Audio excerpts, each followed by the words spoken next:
Pemirsa, Anda masih bersama kami dalam Kaltara Bicara, berbicara, berani bersuara untuk Kalimantan Utara. Baik, di sini masih bersama Pak Kapolda dan saya ingin meminta sedikit bagaimana sih sebenarnya kesan-kesan atau hal-hal yang berkesan selama Bapak memimpin Kalimantan Utara ini, Pak.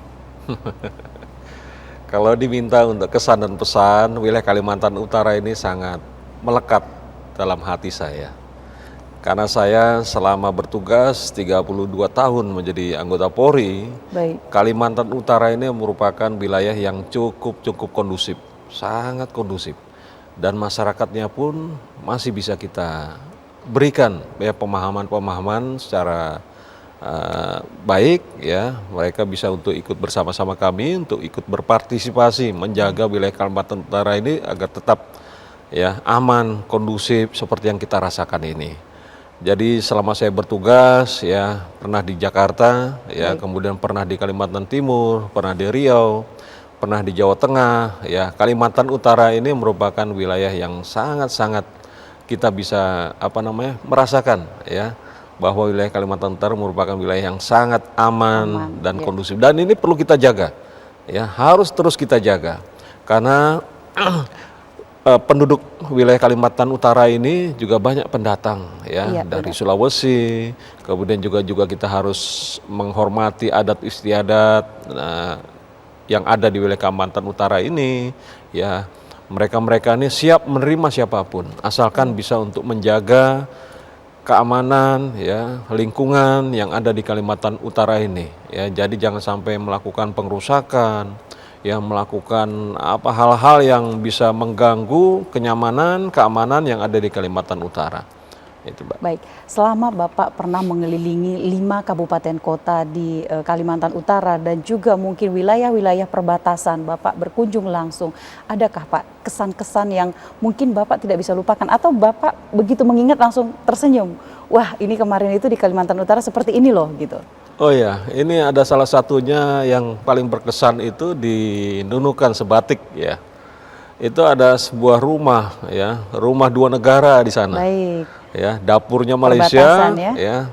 Kemudian ruang tamunya itu udah Indonesia gitu. Betul. Dan di situ memang masih terjaga betul ya. Kita melihat ke belakang itu masyarakatnya kita yang ada di sana itu ramah, semua ikut. Saya bilang tolong jaga Bapak Ibu semua ya lokasi kita ini, karena ini adalah merupakan kedaulatan kita. Jaga keamanan di sini ya, silakan Bapak Ibu semua berusaha ya mencari nafkah dengan cara-cara yang benar ya. Itu wilayah Nunukan ya, wilayah Sebatik yang pernah kami kunjungi pada saat kami melakukan kunjungan kerja di wilayah Kabupaten Nunukan. Baik, untuk hal-hal inovasi-inovasi yang telah Bapak lakukan selama menjabat di sini, apa kira-kira hal-hal yang wajib diteruskan dengan kepemimpinan yang akan datang ini, Pak? Iya, yang pertama itu kita harus bisa merubah paradigma, pola pikir, ya, pola tindak anggota-anggota kami yang ada di wilayah Kalimantan Utara ini. Mereka masih beranggapan bahwa ya Kalimantan Utara ini tidak dipantau dan tidak dimonitor oleh masyarakat. Jadi apapun bisa kita lakukan. Saya bilang salah kamu, saya bilang. Dimanapun kita bertugas, ya, walaupun kita di lokasi yang terpencil, semua masyarakat melihat apa yang kita lakukan. Ya, saya sudah berusaha untuk merubah pola pikir mereka, SDM mereka, ya, untuk bisa, yang paling penting adalah bisa untuk memberikan pelayanan sebaik-baiknya kepada masyarakat, ya, dimanapun kita bertugas. Karena insya Allah, ya, apabila kita berikan layanan terbaik, ya, menjadi amal ibadah kita, jajaran kepolisian ya memberikan pelayanan kepada masyarakat yang ada di wilayah Kalimantan Utara ini. Baik, untuk langkah selanjutnya ini Pak, walaupun sudah jelas, mungkin Bapak bisa sampaikan agar masyarakat Kalimantan Utara juga tidak merasa tiba-tiba kehilangan begitu.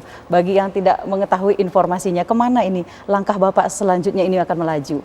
Oh iya, jadi kami ini kan adalah prajurit, ya, siap ditempatkan di mana saja. Ya, kami pernah bertugas di wilayah Sumatera, di Jawa Tengah, di Jakarta, ya. Ya, ini saya juga saya mendapatkan SK kepindahan ya ke wilayah Sumatera, tepatnya di Sumatera Barat. Baik. Ya, jadi masyarakat ya saya bertugas di Kalimantan Utara ini hanya kurang lebih 7 bulan. Ya, waktu yang saya anggap cukup singkat. Ya, saya belum banyak memberikan banyak untuk masyarakat di sini. Tapi saya sudah mulai merintis hal-hal yang diharapkan oleh masyarakat yang di Kalimantan Utara kepada personel-personel kami ya. Dengan keberadaan Polri ya, Polri harus berada di mana saja memberikan layanan terbaik kepada masyarakat yang di Kalimantan Utara, dan tentu juga kami nanti akan lakukan hal yang sama di tempat tugas kami yang baru di wilayah Sumatera Barat. Baik, hal sampai saat ini yang masih menjadi kendala sebenarnya di internal kepolisian itu apa sih Pak? Iya, yang masih kendala banyak sekali ya. SDM kita, jumlah personil kita yang masih sangat terbatas. Baik. Ya, jajaran di direktorat itu hanya direktur. Baik. Wadirnya tidak ada. Kemudian kabak-kabaknya itu juga masih dijabat oleh pejabat sementara. Ya, jadi keterbatasan personil ini yang masih menjadi kendala utama kita di sini. Dan banyak sekali personel-personel kita yang dulunya bertugas di polda-polda tetangga kita di Kalimantan Timur. Karena Kalimantan Utara ini adalah polda pecahan dari Polda Kalimantan Timur. Baik. Jadi banyak personilnya itu berasal dari Polda Kalimantan Timur. Ya, keluarganya ada di sana, di Balikpapan, di Samarinda, gitu kan. Mereka ingin sekali untuk kembali ke Kalimantan Timur, tapi kan kalau kami rekomendasikan semua untuk pindah, makin Siapa habis yang di sini, anggota ya? kami di sini. Siapa yang untuk melayani masyarakat yang ada di sini? Baik, lalu langkah regenerasi seperti apa sih Pak diterapkan di sini? Kami yang paling utama adalah untuk mengajukan permohonan ke Mabes Polri untuk tambahan-tambahan personel kita, khususnya lulusan-lulusan dari brigadir, lulusan akademi kepolisian, lulusan SIP, lulusan Sespim, untuk ditugaskan di Kalimantan Utara ini. Karena bagaimanapun ya kita ini prajurit semua ya. Ya, siap harus ditempatkan di mana saja. Ya, kita nikmati, kita syukuri, kita masih bisa untuk mengabdi kepada masyarakat dimanapun kita ditugaskan. Ya, kami menghimbau kepada adik-adik saya, kepada personil Polri yang ada di Kalimantan Utara, syukuri kalian bisa bertugas di wilayah Kalimantan Utara, ya, lakukan tugas dengan baik untuk memberikan pelayanan kepada masyarakat. Baik, sebenarnya kendalanya di mana sih ini Pak? Begitu sudah diberikan permintaan, kendalanya sebenarnya di titik mana? Apakah memang secara nasional juga keterbatasan atau seperti apa Pak? Ya itulah, makanya ada kendala, kita minta penambahan personil 10 gitu kan, lulusan PTIK. Ternyata kemarin diberikan hanya 7. Nah, 7 personil. Kendalanya apa? Saya kira yaitu personil kita ini masih banyak yang menginginkan tugas di tempat yang lebih lebih segala-galanya ada gitu kan. Baik. Ya, yaitu makanya saya menghimbau kepada adik-adik saya, ya, silakan ya, Anda lihat wilayah Kalimantan Utara ini ya tidak seperti apa yang dibayangkan ya.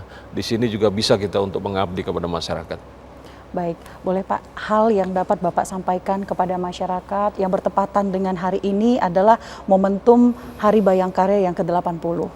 Boleh Pak sampaikan kepada masyarakat kita. Baik, kepada masyarakat yang ada di Kalimantan Utara ya, kami sangat bersyukur ya bisa diterima untuk mengabdi ya, memberikan pelayanan kepada masyarakat yang ada di Kalimantan Utara ini.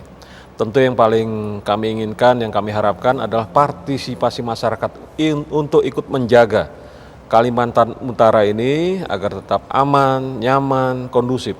Sehingga dengan kondisi situasi yang kondusif ini masyarakat juga bisa beraktivitas, ya, bisa berusaha mencari nafkah, ya, sehingga bisa mendukung pembangunan yang ada di wilayah Kalimantan Utara ini.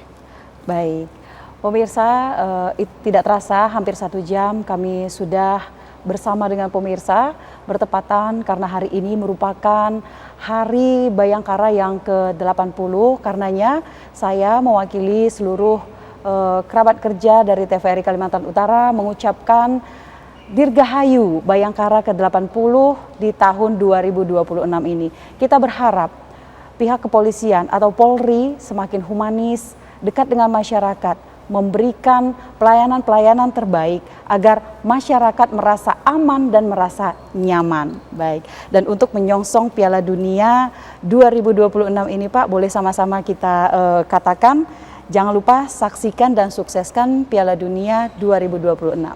Saya bantu pandu ya Pak ya. Jangan 1, 2, 3. Jangan lupa sukseskan dan saksikan Piala Dunia 2026 hanya di TVRI Sport, iya, dan TVRI Nasional.